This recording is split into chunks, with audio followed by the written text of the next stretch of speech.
Hey Depression Army. So it's been a while because it was like the holiday season and it was really busy for me. And I didn't I'm getting over a cold, so I sound really hoarse, but I didn't really have time to make a video. So here we are. I'm making a new video, and I was gonna make one yesterday and post it, obviously, but it was like the second day of class, so I was like busy, and then I had work and whatnot. So hey, so I'm back, and I'm actually sitting in front of the building where we actually have our Depression Army meetings. I have no idea what I'm going to talk about. I'm just going to talk until I figure something out. I know what it is. Okay, so I applied for the master's.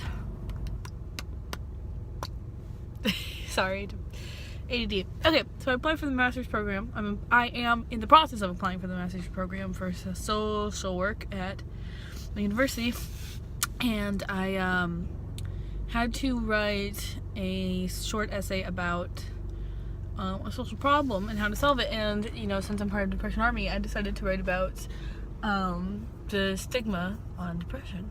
So I wanted to share with you guys my thoughts on that and something that I learned from my social work class that I'm incorporating into Depression Army. So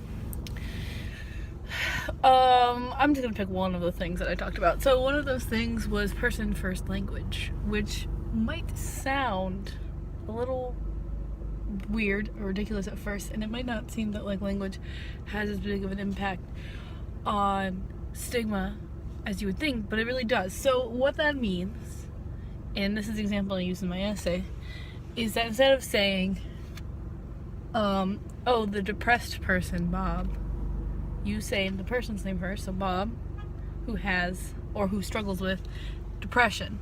Well, that was the thing that I was wondering about, because I've heard it both ways. I've heard some people say, struggling with depression, struggling with anxiety or mental illness. And I think it just depends on the person who has that illness, how they feel about those words. I personally like that, because I feel like that means that it's not a permanent state of being. Right now I have depression, but I might not in like 5 or 6 years or whatever. So I personally like it, but it also implies that they're suffering, and some people might not want to be seen that way. So, it's just like things you gotta think about when you think about language and talking about mental illness and stuff. So I thought that was really interesting. So I guess that's well, I have lots of time, so let me think of what else I put. Basically everything that I talk about in Depression Army, which is just talking about it openly, not making this taboo thing, because the whole point is that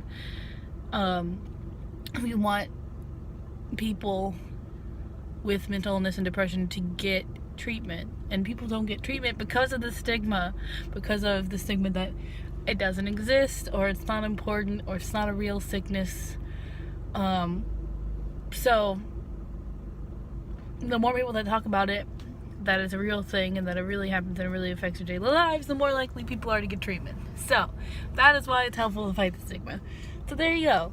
There's a little synopsis of my process of trying to get into grad school, and also basically, if you weren't sure before, now you know what Depression Army is all about.